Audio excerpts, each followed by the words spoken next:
2 দিন ইফতারে ভাজা পোড়া খাওয়ার পর আজকে তৃতীয় রোজার ইফতারে ভেবেছি অন্য কিছু খাবো, তাই প্রথমেই বউয়া রান্না করে ফেললাম। পাশাপাশি মুরগির মাংস ভুনা করবো, এজন্য রেডি করে নিচ্ছিলাম।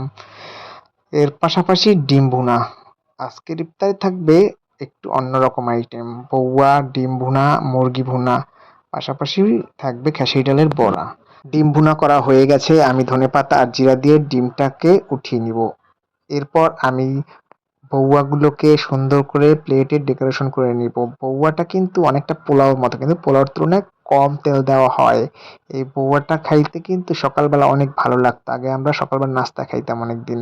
তো আজকে ইফতার আইটেমে বউয়াটা খাবো। তো সবার প্লেটে একে একে আমি বেড়ে নিচ্ছিলাম। পাশাপাশি ছিল সালাদ, ডিম ভুনা আর মুরগি ভুনাটা কমপ্লিট করতে পারিনি, এর আগেই ইফতার টাইম হয়ে গেছে, কারণ বাসায় গ্যাস ছিল না। অনেক কষ্টে এগুলো দিয়েই ইফতার শেষ করে নিলাম।